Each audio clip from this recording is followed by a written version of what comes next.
little bit the history of Korea.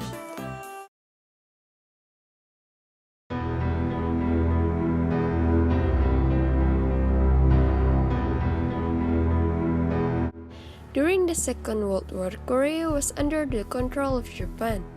When the war was ended in 1945, the Japanese forces had to leave Korea.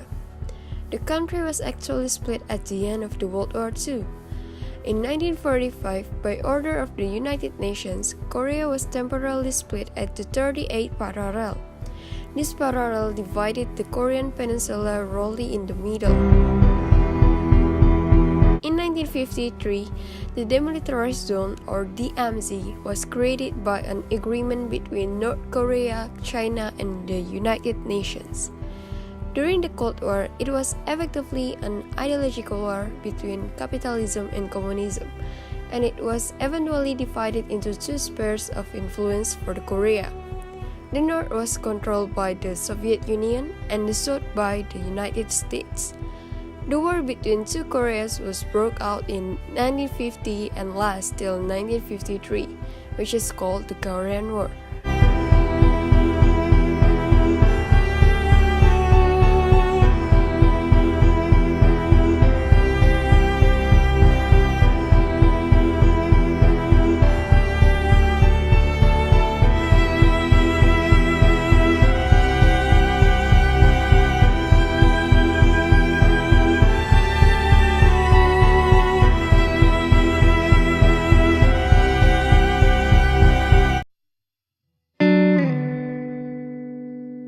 There's a lot of effects of this separation, and I will give you an example of it.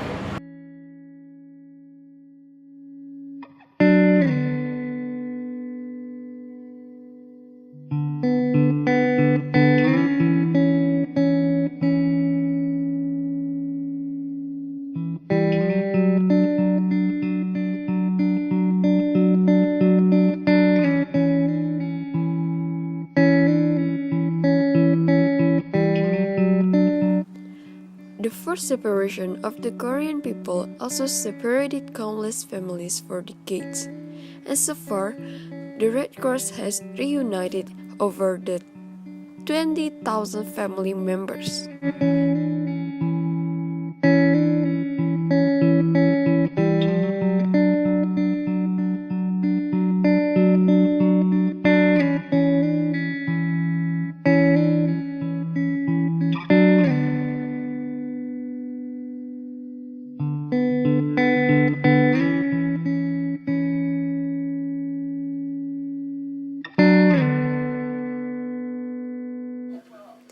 However, reunions stopped in 2010 as tensions rose on the peninsula, partly because of North Korea's nuclear and missile testing, and technically they are still at war for over 60 years.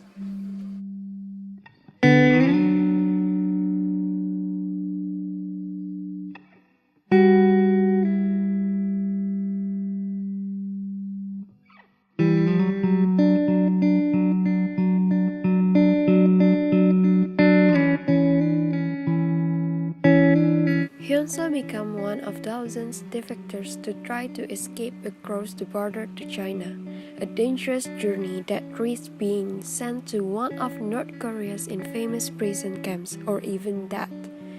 Hyunseo said she could not remember many details of her crossing. Apart from the dead bodies floating down the river,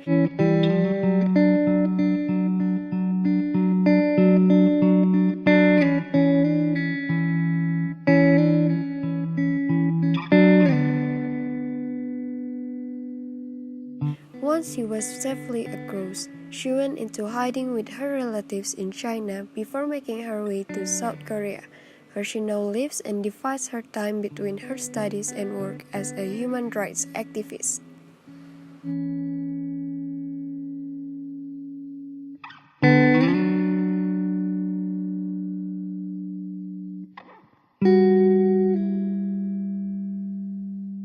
During Yeonmi's time in North Korea, she recalled a society where public executions were performed arbitrarily. When one person was arrested, their entire family was at risk of being sent to a Korean war camp. can be killed for watching a foreign movie," said Yeonmi. It was when Yeonmi first watched a smuggled copy of Titanic that she realized there was a world outside of hers. When her sister turned 16 and left the family for China, Yeonmi decided to follow. With a stranger's kindness, Yeonmi soon led her mom by the hand to flee across the frozen Yalu River into China. After arriving at the northern bound of Manchuria from her escape, Yeonmi was quickly recaptured by Chinese soldiers who threatened to deport Yeonmi and her mother back to North Korea, where they would face execution. However, in 2009, Yeonmi and her mother arrived in South Korea.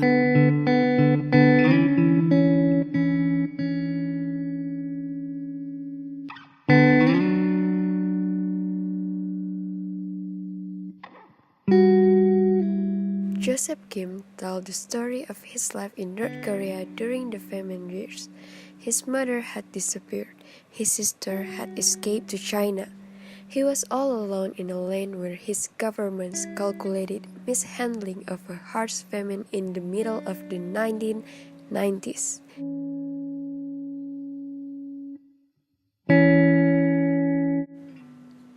Finally, Kim faced a choice that should ever have to face: risk death by escaping the borders of his own homeland or die from starvation like his father. He walked one day across the borders of his country. Nighttime escapes into neighboring China were the normal path for those seeking refuge. He also headed to China to find his sister. Lacking much of an education, he did not fathom the breadth and depth of China and its massive population, until he was found by an elderly Korean Chinese woman.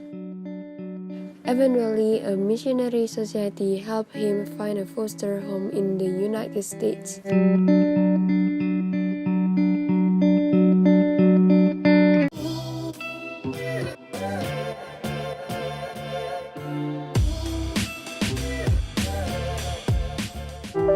아이스크림, 무지개, 킬라. After 7 decades of separation, the language and the culture of the two Koreas has shifted dramatically. According to a fact by TradingEconomics.com, South Korea's 51 million people are currently living in the 13th largest economy in the world based on purchasing power parity, and that number is $1.93 trillion. Its GDP is $1.4 trillion. North Korea's 25 million people will not be enjoying economic boom anytime soon. Its GDP, according to the CIA Factbook, was $25 billion in 2015.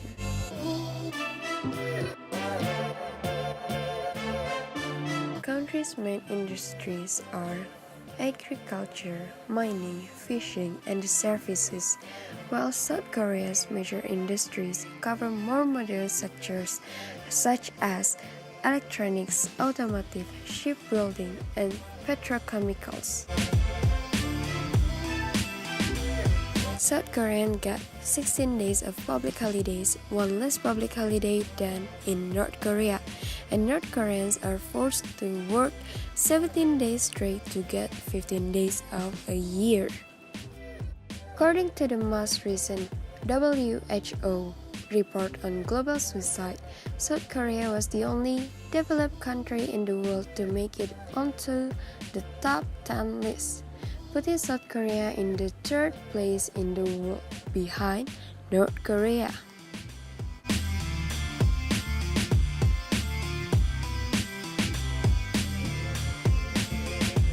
Due to ill health, North Koreans are on average 2 inches or even 3 inches shorter than South Koreans. The South Koreans are also quiet, well-proportioned, and not suffering an obesity crisis like many other developed nations. What about reunification?